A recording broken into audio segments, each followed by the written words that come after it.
Сәлеметсіздер ме, оқушылар? Бернард Вебердің ұйымдастыруымен New Open World корпорациясының коммерциялық емес ұйымының көмегімен әлемнің ежелгі 7 кереметін жаңғырту жобасы іске қосылды. Соның нәтижесінде 100 миллионнан астам адам ғаламтор мен телефон арқылы дауыс беріп, соның нәтижесінде әлемнің жаңа 7 кереметінің тізімі бекітілді. Міне оқушылар, бүгінгі сабағымыз осы жайында болмақ. Ендеше бүгінгі сабағымыздың тақырыбы әлемнің жаңа 7 кереметі. Бүгінгі сабақта тыңдалған мәтін мазмұны бойынша жалпы және нақты сұрақтарға жауап бересіз.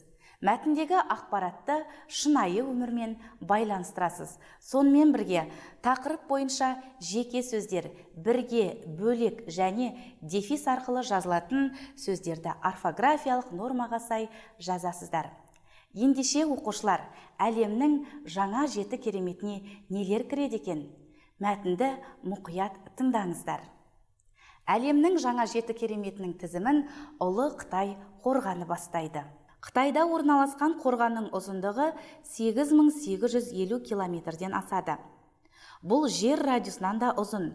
Қорған құрылысы біздің заманымызға дейін 3 ғасырда салына бастады. 2000 жыл бойы Қытай халқы қорғанды жалғастырып, оны одан әрі ұзартты. Ал біздің заманымызға дейін 1 ғасырда салынған Рим қаласындағы Колизей әлемдегі ең үлкен амфитеатр болып саналады. 50 мыңнан астам орны бар Колизейде бірнеше ғасыр бойы гладиаторлық айқастар мен Рим тұрғындарына арналған мерекелік іс-шаралар қойылған. Жаңа 7 кереметті оңтүстік Америка еліндегі Асқартау баурайында орналасқан Мачу-Пикчу қаласы жалғайды. Теңіз деңгейінен 2,5 километр биіктікте орналасқан бұл қала 400 жылға жуық өмір сүрді. 1911 жылы Америка ғалымдары көне қаланы табады. Ғибадатханалардың қираған үйінділері, 2 қабатты үйлер мен қоймалар сақталған. Ал Петра биік тас үйінді жартаста орналасқан Иорания қаласы. Әр кезеңде қала әр түрлі шапқыншыларға тиесілі болды. Көне қала бұл күндері саяхатшыларды өзінің айшықтарымен таң қалдыруда. Сондай-ақ Үндістанның Агра қаласында орналасқан Тадж-Махал кесенесі 7 кереметтің бірі. Бұл кесене 17 ғасырдың ортасында Шах-Джахан сүйікті жары Мумтаз Махалдың құрметіне салған. 7 кереметті Рио-де-Жанейро қаласында бой көтерген Христос мүсіні толықтырады. Мүсін темірбетон мен сабынды тастан қашалған. Қолдарын екі жаққа қарай жайған Христос биіктігі 38 метрге дейін жетеді. Мүсін құрылысы 1922 жылы басталып, 9 жылға созылды. Жыл сайын бұл мүсінді көру үшін Бразилия еліне 300 мың адам келеді. Мексика мемлекетінің Юкатан түбегінде орналасқан әлемнің жаңа 7 кереметінің бірі Чичен-Итса қаласы. Ежелгі Чичен-Итса қаласының атауы Итса тайпасының құдығы деген мағынада аударылады. Қала біздің заманымыздан бұрын 7 ғасырда пайда болды және өз уақытында Майяның діни орталығы ретінде саналған. Міне оқушылар, сіздер әлемнің жаңа 7 кереметімен таныстыңыздар. Білімдеріңізді толықтыру үшін тапсырмалар орындап көрейік. Атаулары бойынша сәйкестендіріп көріңіздер.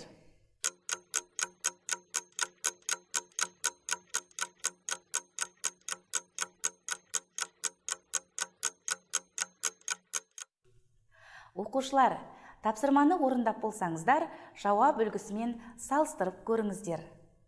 Ұлы Қытай қорғаны қамал, Колизей бұл амфитеатр, Мачу-Пикчу көне қала, ал Петра бұл да оқушылар көне қала, ал Тадж-Махал өздеріңіз білетіндей бұл кесене, Христос мүсіні, ал Чичен-Итса бұл да көне қала екен.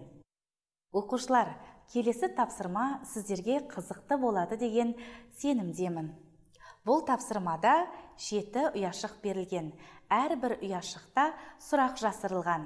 Сол сұраққа дұрыс жауап беру арқылы сіздер 5 ұпайды қанжығаларыңызға байлайтын боласыздар. 7 ұяшықтың сұрағына дұрыс жауап беріп 35 ұпай жинаған жағдайда бүгінгі сабағымыздың жұлдызымын деп есептесеңіздер болады. Ендеше сіздерге сенемін, олай болса тапсырмамызды бастайық. Қасиетті 7 санынан бастап көрейік. Сұрақ: Чеченица қаласының атауы қандай мағына береді?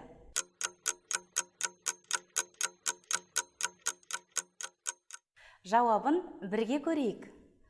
Бұл қаланың атауы Ица тайпасының құдығы деген мағынада аударылады екен. Ендеше 5 ұпай қанжығаларыңызда.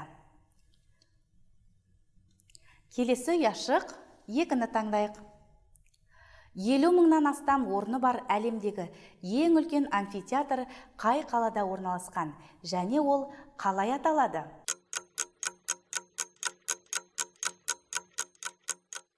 Жауабы: бұл Рим қаласында орналасқан Колизей амфитеатры деп аталады. Ендеше ұпай сандарыңызды белгілеп отырыңыздар. Енді 3-ші ұяшықты ашып көрейік. Бұнда қандай сұрақ жасырылған екен? Теңіз деңгейінен 2,5 километр биіктікте орналасқан Мачу-Пикчу қаласы қанша жыл өмір сүрді?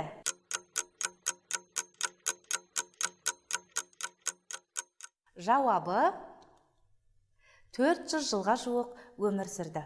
Ұпай сандарыңызды белгілеп отырыңыздар.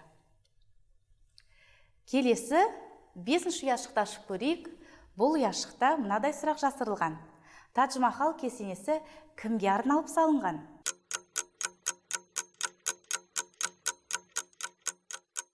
Дұрыс жауабы: бұл кесенені 17-ші ғасырдың ортасында Шах-Джахан сүйікті жары Мумтаз Махалдың құрметіне салған екен. Жарайсыздар оқушылар, сіздер дұрыс жауап берді деген сенімдемін.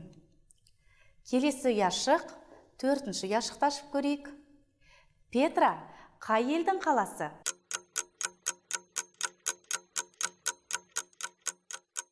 Жауабын көрейік. Бұл биік тас үйінді жартаста орналасқан Иорания қаласы екен. Жарайсыздар оқушылар. Ендеше келесі ұяшықтағы сұраққа назар аударайық.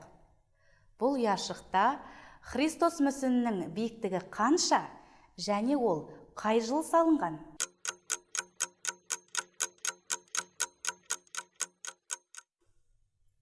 Ал оқушылар, бұл сұрақтың жауабы: Христос мүсінінің биіктігі 38 метрге дейін жетеді. Мүсін құрылысы 1922 жылы басталып, 9 жылға созылған екен. Жарайсыздар оқушылар. Ендеше келесі ұяшық, соңғы ұяшық, бірді ашып көрейік. Ұлы Қытай қорғанының ұзындығы қанша?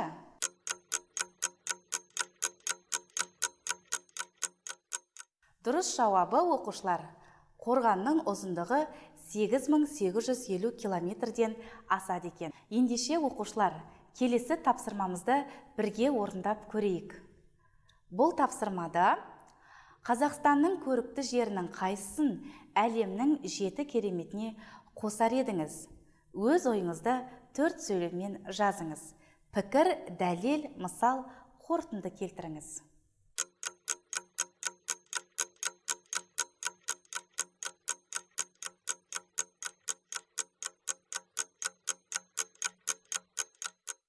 Оқушылар, жауаптарыңыз дайын болса, бірге тексеріп, салыстырып көрейік. Қазақстанның көрікті жерінің қайсысын әлемнің 7 кереметіне қосар едіңіз?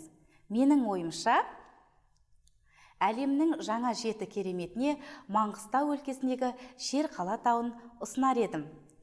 Оған дәлел 13 ғасырдың басында Шерқалада Шыңғысханның ұлы Жошының резиденциясы болған екен. Мысал, адамдар оның пішінін шөлін қандырған жолаушының төңкерген кесесіне ұқсайтындығын айтса, тағы бірі тауды бір жағынан киіз үйге, екінші жағынан жасырынып тұрған жануарға ұқсатады. Қорытынды: көпшіліктің қызығушылығын тудырған Шерқала тауын әлемнің 7 кереметінің тізіміне енгізуге болады. Жарайсыздар оқушылар, сіздердің де жауаптарыңыз осы үлгіде болды деген сенімдемін. Олай болса, келесі тапсырмаға көшейік. Мәтіннен алынған сөздерді орфографиялық нормасын сақтай отырып, тиісті орынға жазыңыз.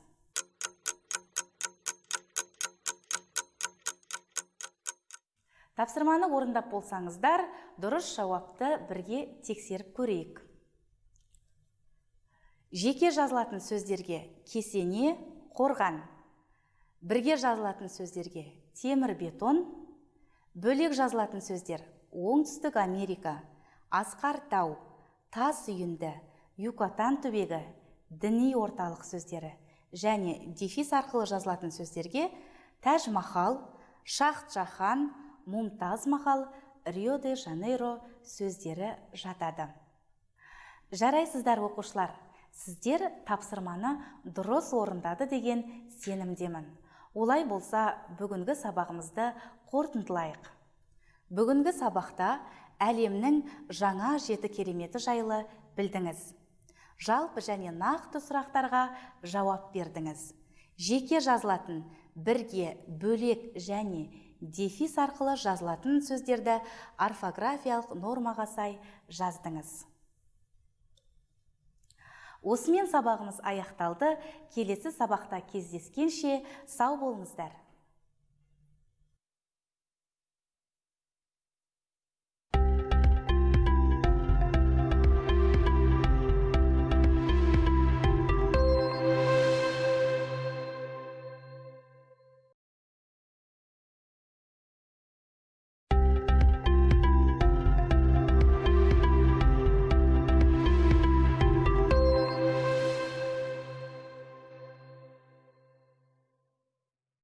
Сәлеметсіздер ме оқушылар? Бүгінгі сабақтың тақырыбы рационал сандарды қосу. Бүгінгі сабақта сіз рационал сандарды қосуға арналған есептер шығарасыз. Бұған дейінгі сабақтарда біз сіздермен теріс сандарды қосу және таңбалар әртүрлі сандарды қосуды қарастырған болатынбыз. Яғни теріс сандарды қосу үшін олардың модульдерін қосып, шыққан нәтиженің алдына минус таңбасын қоятын болатынбыз. Таңбалары әртүрлі сандарды қосу үшін үлкен модульден кіші модульді азайтып, модуль үлкен санның таңбасын қою керек. Енді бұл екі, яғни теріс сандарды қосу және таңбалар әртүрлі сандарды қосу бойынша біз келесі тұжырымға келеміз. Сонымен, рационал сандарды қосуды орындағанда, егер қосылғыштардың таңбалары бірдей болса, онда біз қосу амалын орындаймыз. Яғни бірдей деген сөз, егер қосылғыштардың екеуі де оң болса, оларды қосатыны түсінікті, иә? Ал егер теріс болса екеуі де, онда біз бәрібірде қосу амалын орындайды екенбіз. Ал егер де таңбалары әртүрлі болса, онда біз азайту амалын орындаймыз. Осы жағдайларды оқушылар еске сақтап алыңыздар. Ал енді тапсырмаларды орындауға көшейік. Бірінші тапсырма қосындыны табыңыз. Бізге берілген өрнек минус 15,15-тен 4, қосу 8,3-тен 2, қосу 7,45-тен 7. Бұл қосындының мәнін табу үшін біз бұл жерде амалдап орындайық. Яғни, алдымен алғашқы екі санның қосындысын табайық. Сонда минус 15,15-тен 4, қосу 8,3-тен 2. Байқасаңыздар, бұл екі санның таңбалары әртүрлі. Ендеше, таңбалары әртүрлі сандарды қосу ережесі бойынша біз модулі үлкен саннан модулі кіші санды азайтып, және қай санның модулі үлкен, сол санның таңбасын қоямыз. Сонда бізде өрнегіміз минус 15,15-тен 4 азайту 8,3-тен 2 болады. Енді бұл екі аралас санды азайтуды орындау үшін сіздер білесіздер, олардың бөлімдерін ортақ бөлімге келтіруіміз керек. Сонда 15 пен 3-тің ең кіші ортақ еселігі 15-ке тең. Демек, бірінші санның тоқтауыш көбейткіші 1-ге тең болады, ал екіншісінікі 5-ке тең болады. Енді сәйкесінше әрбір аралас санды өзінің тоқтауыш көбейткішіне көбейте отырып, біз келесідей өрнек аламыз. Сонда 15,15-тен 4 азайту 8,15-тен 10.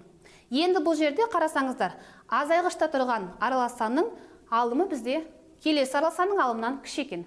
Демек, біз оның бүтін бөлігін, яғни 15-ті сақтап, келесідей жазып аламыз. Сонда 14,15-тен 19 азайту 8,15-тен 10. Сонымен енді аралас сандарды азайтуға болады. Сонда бұл өрнектің мәні минус 6,15-тен 9-ға тең екен. Енді анықтап қарасаңыздар, бөлшек бөлігі қысқаратын бөлшек екен. Оны қысқартып біз нәтижесінде минус 6,5-тен 3 деген сан аламыз. Енді біз осы шыққан нәтижені соңғы, яғни үшінші қосылғышқа қосуымыз керек. Сонда минус 6,5-тен 3 қосу 7,45-тен 7. Бұл жерде де бөлімдері әртүрлі бөлшектер. Демек біз оларды ортақ бөлімге келтіреміз. Және де таңбалары әртүрлі рационал сандарды қосу ережесі бойынша біз, яғни модулі үлкен саннан модулі кішісін азайтуымыз керек. Және де қай санның модулі үлкен, соның таңбасын қоямыз. Бұл жерде 7,45-тен 7 модулі үлкен сан, демек оның таңбасы оң сан болады. Ендеше бұл екі санды қосқанда нәтижесінде оң сан шығу керек. Сонымен азайтуды орындайық, яғни 45 пен 5-тің ең кіші ортақ еселігін табамыз, ол 45-ке тең. Демек, бірінші санның тоқтауыш көбейткіші 1-ге тең болады, ал екіншісінікі 9-ға тең болады. Енді оларды көбейтеміз. Сонда 7,45-тен 7 азайту 6,45-тен 27. Бұл жерде де азайғыш бөлшектегі алымы кіші болып тұр. Демек, біз оның бүтін бөлігін сақтап 6,45-тен 52 деп жазып аламыз. Содан біз азайтуымыз керек 6,45-тен 27-ні. Сонда бұл айырманың мәні 45-тен 25-ке тең. Бұл бөлшек қысқаратын бөлшек, оны қысқартып 9-дан 5 деген мән аламыз. Демек, берілген қосынының мәні 9-дан 5-ке тең болады. Келесі тапсырма, бұл жерде де қосынының мәнін табуымыз керек. Бұл жерде тағы да амалдап орындаймыз. Сонымен, бірінші амал алғашқы екі санның қосындысын табу керек. Минус 2,6-дан 1 қосу минус 0,10-нан 9. Байқасаңыздар, бұл жерде қосылғыштар әртүрлі, яғни біреуі аралас сан, біреуі ондық бөлшек. Демек, біз минус 0,9-ды бөлшекпен жазып аламыз. Сонда ол минус 2,6-дан 1 қосу минус 10-нан 9 деп жазылады. Енді олардың ортақ бөлімдерін тауып, және де таңбалары бірдей, яғни екеуді теріс сан болса, оларды қосу ережесін пайдаланып, біз келесідей жазып аламыз. Сонда 2,6-дан 1 мен 10-нан 9-ды қосып, шыққан нәтиженің алдына минус таңбасын қою керек.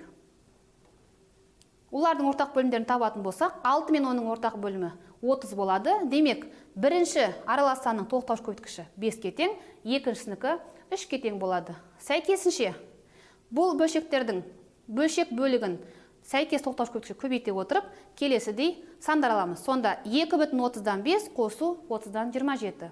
Бұл екі санның қосындысы минус 2,30-дан 32-ке тең екен. Және де бұл жерде оның бөлшек бөлігі қысқаратын бөлшек, оны біз минус 2,15-16 деп жазып аламыз. Және де оның бөлшек бөлігі тағы да бұрыс бөлшек, сондықтан оны минус 3,15-тен 1 деген аралас сан түрінде жазамыз. Енді екінші амал, осы нәтижеге 3,15-тен 1 санын қосуымыз керек. Енді минус 3,15-тен 1 қосу 3,15-тен 1. Не байқадық? Бұл екі сан бір-біріне қарама-қарсы сандар. Ал біз білетіндей, қарама-қарсы сандардың қосындысы 0-ге тең. Демек, берілген өрнектің мәні 0-ге тең болады екен. Келесі тапсырма, өрнектің мәнін табыңыз. Бұл тапсырмада алдыңғы тапсырмадан ерекшелігі, яғни бұл өрнек жақшалардан құралған. Яғни алдымен біз жақшадағы амалдарды орындап, содан соң барып шыққан нәтижелерін қосамыз. Сонымен бірінші амал, бірінші жақшадағы сандарды қосуды орындайық. Минус 3,125 қосу минус 1,4-тен 3. Бұл жерде қосуды орындау үшін біз алдымен алғашқы рационал санды аралас сан түрінде жазып аламыз. Сонда минус 3,4-тен 1 қосу минус 1,4-тен 3 болады. Енді байқасаңыздар, бұл екеуінің бөлімдері бірдей. Демек, біз тек қана теріс сандарды қосу ережесін қолданып, минус 3,4-тен 1 қосу 1,4-тен 3 деп жазамыз. Сонда бұл қосынының мәні минус 4,4-тен 4, яғни бүтін минус 5-ке тең болады екен. Енді екінші жақшадағы амалды орындаймыз. Яғни минус 1,3-тен 2 қосу минус 1,9-дан 4. Бұл жерде де екі теріс санды қосу, яғни теріс сандарды қосу ережесі бойынша олардың модульдерін қосып, алдына минус таңбасын қоямыз. Әрі қарай аралас сандарды қосу ережесі бойынша ортақ бөлімге келтіреміз. Сонда екеуінің ортақ бөлімі, яғни ең кіші ортақ еселігі 9-ға тең. Демек, біз оларды көбейтіп келесідей 1,9-дан 6 қосу 1,9-дан 4 деген қосынды аламыз. Бұл жерде екі санды қосатын болсақ, минус 2,9-10 шықты. Ары қарай сәйкесінше бөлшек бөлігі бұрыс болғандықтан біз оны минус 3,9 деп жазамыз.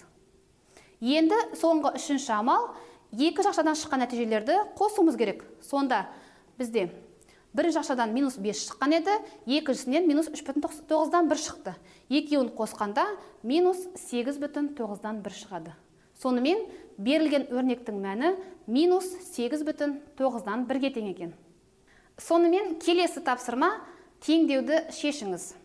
Берілген теңдеу бізде күрделі теңдеу, яғни теңдеудің сол жағында айырма берілген. Бұл айырманың белгісіз компонентін табуды қолданамыз. Яғни бізде минус x, минус 6,3 өрнегі ол айырмадағы азайғыш болып тұр.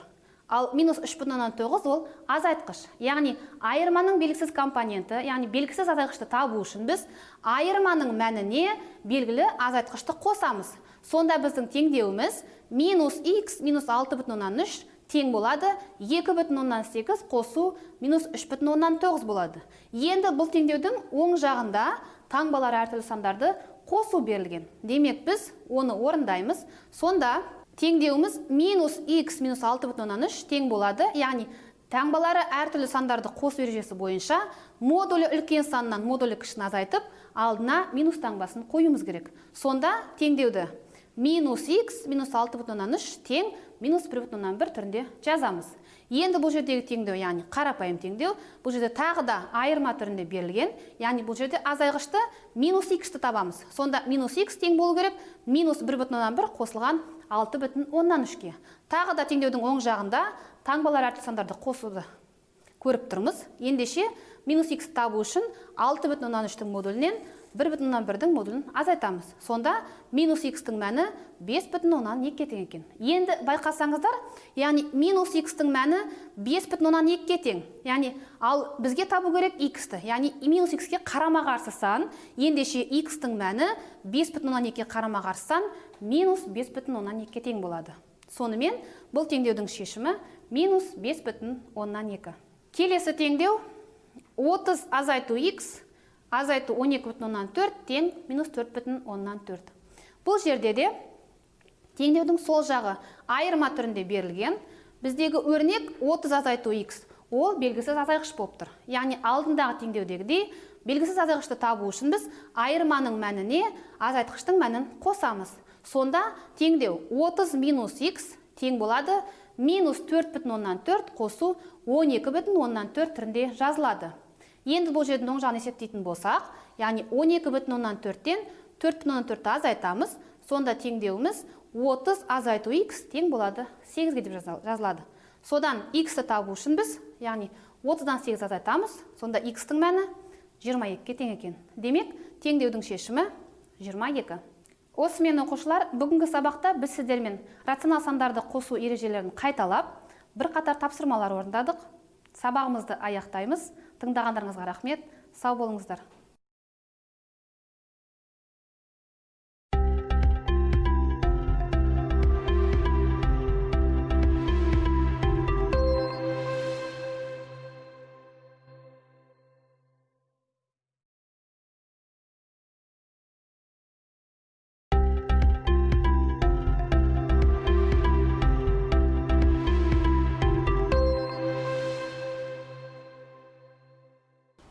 Здравствуйте, ребята! Мы продолжаем изучение раздела «Живой мир вокруг нас». Тема сегодняшнего урока – Гаврил Николаевич Троепольский «Белый бим, черное ухо». Сегодня на уроке вы познакомитесь с творчеством Троепольского и его повестью «Белый бим, черное ухо», а также проследите за трагической судьбой собаки Бима. Собаки обладают способностью безусловной любви к человеку и готовы на беспредельную преданность своему хозяину. Многие столетия собака и человек живут вместе, бок о бок. Собака помогала человеку охотиться, добывать пищу. Собака охраняет жилище человека. Есть выражение собака – друг человека. И действительно, более преданного, более надежного, более доброго друга, чем собака, найти, наверное, невозможно. Казахи тоже высоко ценили собак. Есть выражение «ит жеті қазынаның бірі». В разное время, в разных городах люди в знак благодарности устанавливали собакам памятники. О некоторых из них я вам хочу сегодня рассказать. Отважный спасатель, пес Барри. Он вытаскивал людей из-под снежных завалов в Альпах. На его счету 41 спасенная жизнь. Барри мог учуять человека под 6-метровым слоем снега и спасти жизнь. Собаке Барри поставлен памятник в Париже. Ребята, следующий памятник был поставлен литературному герою собаке Бим в городе Воронеж. Город Воронеж является родиной писателя Гаврила Николаевича Троепольского. Гаврил Николаевич Троепольский – известный русский писатель. Родился он в деревне и с детства познал крестьянский труд. После окончания сельскохозяйственного училища он работал учителем. После напряженного трудового дня он делал заметки, записывал быт односельчан, охотничьи заметки и другие впечатления. Первая книга писателя «Записки агронома» вышла, когда писателю было 48 лет, и он отдает предпочтение писательской судьбе. Его рабочим местом стал письменный стол. Но наибольшую известность ему приносит повесть «Белый бим, черное ухо». Сам писатель называет ее трагический роман о собачьей жизни. Эта повесть была переведена на многие языки мира. Ее прочитали в Европе, в Китае и в Японии. Ребята, я уже отметила, что жанр произведения – повесть. Давайте посмотрим, что же такое повесть. Повесть – это жанр повествовательной литературы. В повести изображается не одно, как в рассказе, а несколько событий из жизни героя. Здесь больше действующих лиц. Давайте познакомимся с главными героями повести. Бим – пес из породы шотландских сеттеров с длинной родословной. Был нетипичного окраса, белого цвета с рыженькими подпалинами, одним черным ухом и одной черной ногой. Иван Иванович Иванов, хозяин Бима, охотник, участник Великой Отечественной войны, журналист на пенсии. Толик – мальчик, который заботился о Биме. Бим родился от породистых родителей сеттеров, но имел нетипичный окрас. Хозяева хотели утопить Бима, но щенка взял к себе Иван Иванович. Мужчина очень привязался к животному и вскоре начал брать с собой на охоту. К 2 годам Бим стал отличной охотничьей собакой. Иван Иванович все чаще страдал от боли. Его беспокоило старое ранение, осколок у сердца. В один из дней ему стало совсем плохо.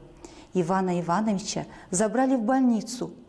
Мужчина попросил соседку Степановну присматривать за псом. Бим побежал за хозяином. Пес по следу добрался до здания скорой помощи и начал царапаться в дверь. Тут пахло его хозяином. Однако Бима прогнали. На следующее утро пес снова выбрался на поиски. Бим принюхивался к людям, рассматривал их. Пса заметили прохожие и вызвали милицию. Однако за Бима заступилась девушка Даша. Она отвела пса домой. Степановна рассказала девушке, что Ивана Ивановича отправили самолетом в Москву делать операцию. Вскоре Даша принесла ошейник для Бима с надписью «Зовут его Бим, живет в квартире, не обижайте его, люди». Соседка выпускала Бима гулять одного. Пес забрел в парк, его заметили мальчишки, принесли собаке поесть. Один из мальчиков, Толик, кормил Бима с рук. К ребятам подошел какой-то дядька с тростью, серый, и спросил, чей это пес. Узнав, что собака ничья, мужчина забрал ее с собой и привел домой. Он снял с Бима ошейник, так как собирал всевозможные собачьи знаки, медали, поводки, ошейники. Ночью от одиночества пес начал выть. Рассердившись, Серый избил пса палкой. Бим набросился на мужчину и выскочил из квартиры через открытую женой обидчика дверь. Бим начал ходить по улице, надеясь на то, что он все же встретит своего хозяина. Блуждая по улицам, он понял, что не все люди бывают добрыми, они бывают и злыми. Много пришлось пережить одинокому псу. Он чуть не погиб под поездом, когда его лапа застряла между стрелками в рельсе. Его спасло чудо. Машинист успел остановить поезд и освободить его. С тех пор Бим начал хромать. Как-то Бима подобрал шофер, который возил их с Иваном Ивановичем на охоту. Шофер продал собаку знакомому за 15 рублей. Новый хозяин, Хрисан Андреевич, назвал пса Черноухом и забрал с собой в деревню. В деревне для Бима все было необычно. Маленькие домики, домашние животные и птица. Пес быстро привык ко двору, к его населению, не удивлялся сытой жизни. Хрисан Андреевич брал Бима с собой пасти овец. У пса появилась обязанность поворачивать самовольных овец к стаду, следить за ними. Как-то сосед Хрисана Андреевича попросил его дать ему собаку Бима сходить с ним на охоту. Неприученный ловить добычу, Бим упустил зайца. Клим за это очень на него рассердился и ударил его сапогом. Бим упал. Клим оставил собаку в лесу. Бим, потерявший от удара сознание, вскоре проснулся и, едва переступая, нашел лечебные травы. Бим вернулся в город и снова пришел к дому Толика. Отец мальчика пытался поймать пса, но тому удалось убежать. Бим поплелся к дому Ивана Ивановича. Однако, увидев собаку, та самая крикливая тетка позвонила в карантинный участок. Бима поймали, посадили в железный фургон и увезли в собачий приемник. Очнувшись в железной тюрьме, пес начал царапать дверь. Он грыз зубами клоки жести и вновь царапался, уже лежа. Звал, просил. К утру пес притих. В то утро из больницы вернулся Иван Иванович. Уже на вокзале он стал расспрашивать, не видел ли кто Бима. После он поехал в карантинный участок. Сторож долго не пускал его. Однако Ивану Ивановичу все же удалось его уговорить. Когда открылась дверь, он увидел Бима. Бим лежал на полу. Его губы были изодраны в кровь. Он до последнего грыз железную дверь, пытаясь выбраться наружу. И как мало он просил свободы и доверия, и больше ничего. Бим погиб совершенно безнаказанно, ни за что.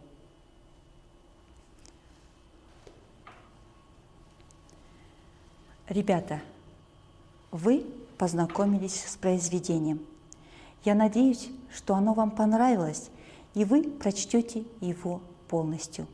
А сейчас давайте определим тему и основную мысль данной повести.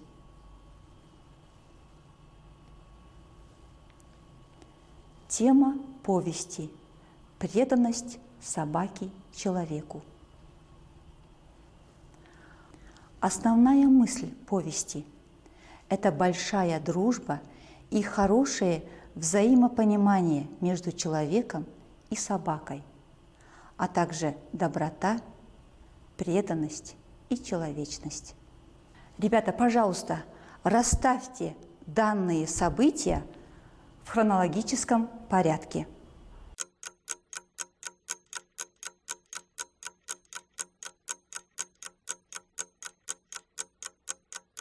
Итак, вначале Иван Иванович взял Бима к себе щеночком.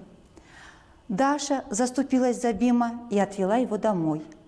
Далее машинист поезда успел остановить поезд и освободить Бима. Хрисан Андреевич брал Бима с собой пасти овец. И последнее событие – Бима заточили в фургон.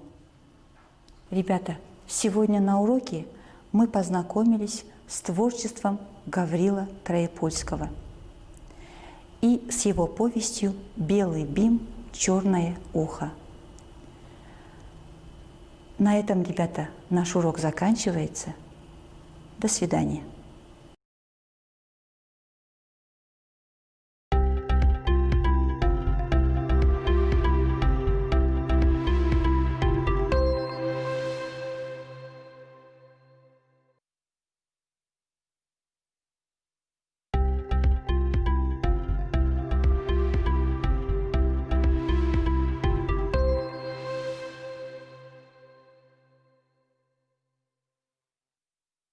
Сәлеметсіздер ме, оқушылар? Сабағымызды бастаймыз. Бүгінгі біздің сабағымыздың тақырыбы түркі әлемі қалыптасуының басталуы. Бүгінгі сабақта түркітілдес халықтар миграциясының нәтижесінде қандай экономикалық, мәдени және саяси өзгерістер орын алғанын анықтайсыз. Және түркітілдес тайпалардың миграциясы Еуразия картасын қаншалықты өзгертті. Ал зерттеу сұрағымыз түркітілдес халықтардың миграциясы Еуразия тарихына қаншалықты әсерін тигізді. Зерттеу сұрағы аясында сабағымызды жалғастыратын боламыз. Оқушылар, өткен сабағымызда түркітілдес тайпалардың миграциясының себептері және де Жетісуға соғдылардың қоныс аударып, түркіленген тайпалармен етене араласып, олардың экономикалық және қалалық мәдениеттің дамуында қосқан үлесіне тоқталып өттік. Сонымен қатар, түркіленген тайпалардың миграциясының әсерінен бұл жерде қалалық мәдениеттің, сондай-ақ егіншілік пен мал шаруашылығының бірге етене араласып, дамығандығы туралы мәліметтермен танысқан болатынбыз.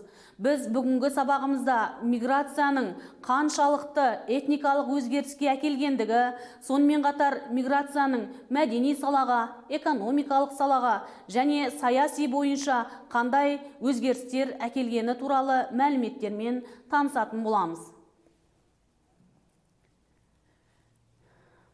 Оқушылар, миграцияның нәтижесінде 3 бағытты алып қарастырамыз дедік. Яғни олар мәдени, экономикалық және саяси. Алдымен миграцияның саяси нәтижелеріне тоқталайық. Орталық Азия далалары мен шекаралас аймақтарда маңызды өзгерістер орын алды. Мәселен, түркілер ұлы даланың көптеген аймақтарында өздерінің биліктерін жүргізіп, бірқатар тайпалар көрші елдерге қоныс аударып, этникалық өзгерістерге ұшырады.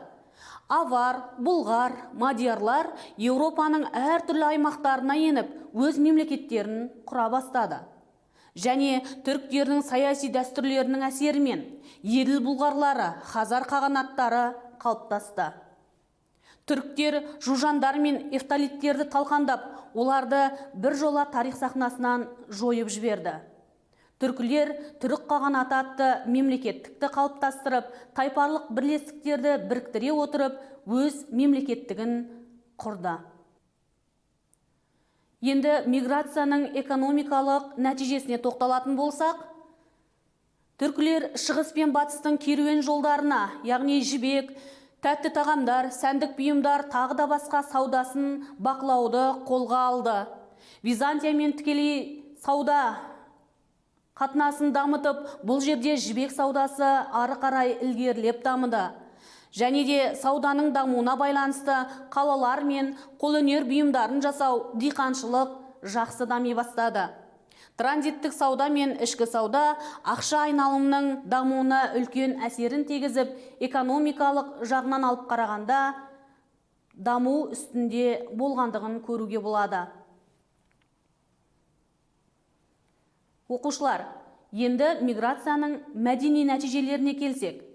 Ұлы жібек жолының үлкен әсері болды. Себебі Ұлы жібек жолының бойында тек қана сауда-саттық емес, сонымен қатар ғылым, мәдениет, дін, тіл өзара бітесе қайнасып жатты. Және Ұлы жібек жолының әсері бұл орайда өте жоғары болды деп айта аламыз. Ол саудаға ғана емес, сонымен қатар дінаралық мәдени байланыстардың да дамуына жол ашты. Қалалардың дамуы жоғары түрде дамыды. Ислам діні мен өркениетінің жетістіктерін қабылдады. Сонымен қатар түркі халықтарының тілінің дамуына, әртүрлі диалектілердің қалыптасуына алып келді. Бұл миграцияның мәдени нәтижелері болатын. Миграцияның мәдени нәтижесінде қалалар дамыды деп айтып өттік. Оларды атап айтатын болсақ, Ұлы жібек жолының бойында қалалар Сарайшық, Жаңакент, Сығанақ, Созақ, Тараз, Ясы, Аспара, Алмалық, Испиджаб және тағы да басқа қалалар бой көтеріп, қалалық мәдениетті одан ары қарай жақсы қалыптастыра бастады. Түркітілдес тайпалардың миграциясы Еуразияның этникалық картасына қаншалықты әсер етті, яғни қаншалықты өзгертті. Бұл тайпаралық байланыстардың нәтижесінде болашақ түркі халықтары қалыптасты. Және Қыпшақ тайпаларының негізінде қазіргі қазақ, қарақалпақ, татар халықтары, ал оғыз қарлұқ тайпаларының нәтижесінде қазіргі өзбек, ұйғыр, түркмен, әзірбайжан, түрік халықтары қалыптасты. Міне, осындай этникалық өзгерістерді байқауға болады. Сонымен бірге қыпшақтардың этникалық құрамы түркі тілдес көшпелі тайпалардан тұрды. Қыпшақтардың батысқа жылжуы орталық және шығыс Еуропа халықтарының этникалық қалыптасуына өзіндік ықпалын жасады. Тіпті солардың ішінде алаш жұрты саналған қазақ халқының да қалыптасуына қыпшақ тайпаларының белсене араласқандығы туралы біз өткен сабағымызда айтқан болатынбыз. Түркі тілдес тайпалардың қоныстанған аймақтарында да біраз өзгерістердің болғандығын байқауға болады. Халықтардың арасында тіл жағынан түркілену басталды. Және түркі тілдес тайпалардың экономикалық, мәдени, саяси дамуында миграциялық үдерістер өзіндік әсерін тигізді. Антропологиялық жағынан алып қарағанда монголоидтық белгілердің пайда болу үдерісі күшейе бастады. Бұл түркі тілдес тайпалар қоныстанған аймақтағы, яғни этностардың өзгерістерінен байқауға болады. Оқушылар, бүгінгі сабақта алған білімдерімізді пайдалана отырып, келесі кезекті тапсырмаларға берейік. Тапсырма миграцияның нәтижесін көрсетіңіз. Саяси, мәдени, экономикалық бағанға миграцияның нәтижелерін бағыттары бойынша жазыңыздар.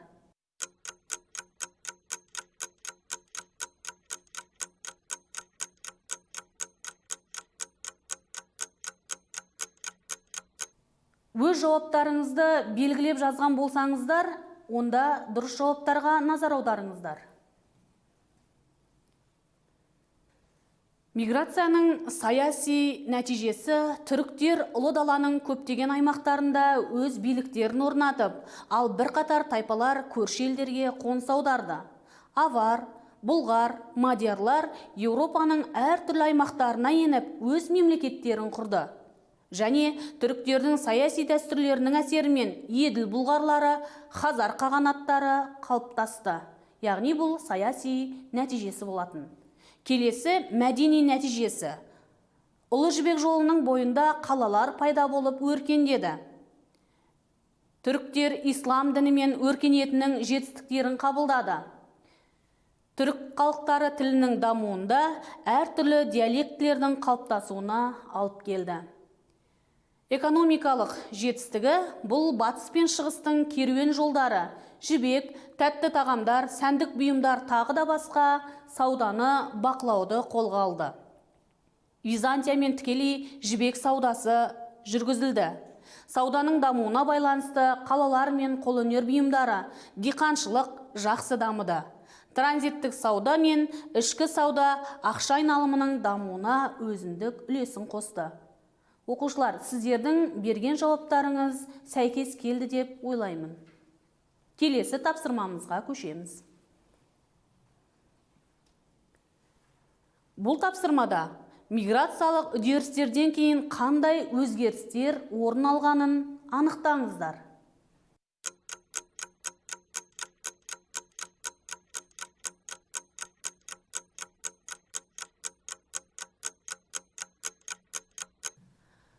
Тайпа аралық байланыстардың нәтижесінде болашақ түркі халықтары қалыптасты. Қыпшақ тайпаларының негізінде қазіргі қазақ, қарақалпақ, татар халықтары, ал оғыз қарлұқ тайпаларының нәтижесінде қазіргі өзбек, ұйғыр, түркмен, әзірбайжан, түрік халықтары қалыптасты. Қыпшақтардың этникалық құрамы түркі тілдес көшпелі тайпалардан тұрды. Қыпшақтардың батысқа жылжуы орталық және шығыс Еуропа халықтарының этникалық қалыптасуына өз ықпалын тигізді.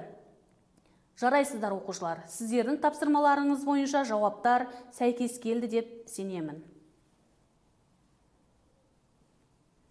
Келесі тапсырмамыз сергіту тапсырмасы деп қабылдайық. Адасқан әріптер, бұл қай қалалар?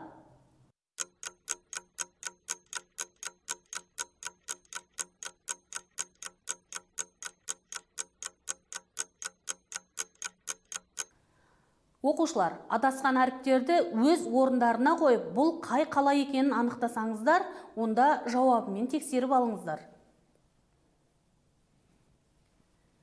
Бұл қалалар Ясы, Аспара, Сығанақ, Испиджаб, Алмалық, Тараз, Созақ қалалары болатын. Жарайсыздар. Оқушылар, сабағымызды қорытындылай келе, бүгінгі сабақта түркі тілдес халықтардың миграциясының нәтижесінде қандай этникалық, экономикалық, мәдени өзгерістер орын алғандығын анықтадыңыз. Сонымен бірге түркі тілдес тайпалардың миграциясы Еуразия картасын қалай өзгерткені туралы білдіңіздер. Бүгінгі біздің сабағымыз осымен аяқталды. Сау болыңыздар.